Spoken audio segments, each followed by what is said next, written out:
Dugout News YouTube channel is what you're watching. Welcome aboard. Got some news for you concerning Frazer Clarke, Fabio Wardley, and the most recent update concerning Frazer Clarke.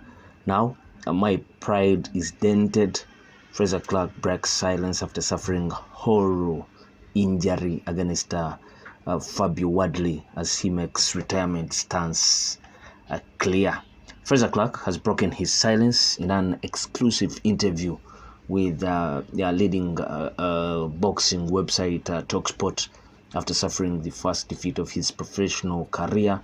Clarke was on the receiving end of a heavy knockout on Saturday night as he lost in his rematch against Fabio Wardley for the British and Commonwealth heavyweight titles.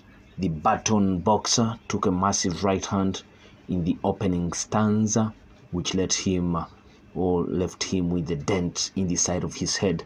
Fears were raised about Clarke's health in the immediate aftermath, with talkSPORT's Spencer Oliver insisting the Olympic bronze medalist was considering his future after the crushing defeat. But when he caught up with talkSPORT on Thursday afternoon in his first interview since the horrifying and horror injury, his mind was made up. Don't get me wrong, I was devastated at the time and my pride is still dented now, but the fighter in me knows that I will be back. He told the White and Jordan show it's going to be a difficult road, but I will work hard like I always have and aim for those heights again. I'm 33, but I am in the prime of my life. I felt in my prime on that night, but it was just a great shot from Fabio and a leaky defense and switch off from myself. But I'm fittest now and the most athletic I've been in my whole career, so I'm not even looking for it to be over. If anything, it is just a blip in the road. Clarke then revealed the exact injury he sustained: 2 fractures to the cheekbone. The recovery is going to be between 8 and 12 weeks. He added Saudi Arabia's leading surgeon was woken up by boxing chief His Excellency Turki Al-Shiki to perform the surgery, which Clarke insists went well. They told me that surgery went exactly as they wanted it to and that it will heal stronger than before. Clarke continued, a massive thank you to everyone in Saudi Arabia who looked after me because they were unbelievable. My partner, she was unbelievable. I'm grateful because at the time it looked very bad for me, but I am grateful. Clarke didn't make excuses for the loss and his class shone through as he recalled the fight. We were so prepared for that fight, he continued. It was the best shape I had been in both mentally and physically, and I didn't see anything but a win for myself. But it was a harsh reminder, especially in the heavyweight boxing, that if you switch off for a second, that is what can happen, and I have had to learn it the hard way. I hold my hands up. My team did a fantastic job. It was me making the mistake and it cost me. I vaguely remember saying congratulations to Fabio in the ring on the night. Everything was a bit of a blur, but I vaguely remember saying well done to him, and I told anyone that would see him, including Frank Warren, to pass on my best wishes and congratulations.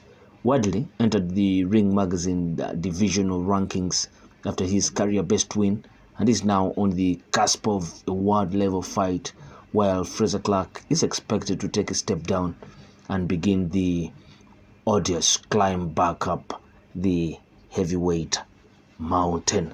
Will he fulfill that dream? We'll be waiting to see. Because it's quite a long way to go. But he has some templates that he can learn from. He has some examples some specific people that have been through that and have rebuilt their careers back to the top. Number one is Daniel Dynamite Dubois. We saw how he lost to Joe Joyce, and he had very many underwhelming performances in his next fights. Went in that Alexander Usyk bout with a bit of confidence, having won a couple of fights there, but he didn't look that good either way. He was dominated throughout by Alexander Usyk, save for that low blow. I felt it was a low blow from the onset, and I still think the same way. And he still had to rebuild again. Went on to defeat Jarrell Big Baby Miller, and went on to defeat Phil Pogovic, and now that destructive performance against Anthony Joshua. So they are templates for him to learn. Joe Parker has lost, and he did lose to Joe Joyce, like Daniel Dubois, but has gone on to defeat big guys in the heavyweight division, including Deontay Wilder and Zile Big Bang Zhang. So the rebuild is always there, but do they as favor him? He's 33, and so now his promotional team need to do a lot of underground work. Maybe pray that he goes on to fight some guy that is highly ranked. He defeats that guy, and probably get his chance at some title shot or something. Maybe it's only 2-3 fights if you're lucky, and you back in the mix, and you only pray that this guy does come back with the full confidence. He's a good guy. He's good for boxing. He can't go on to become anything even when he decides to retire, but you still think that he has something left in his tank, and you don't take away nothing from Fabio Wardley for his performance. But at the heavyweight division, like Frazer Clarke said, you slip up for a microsecond, and that big shot lands, and it's good night.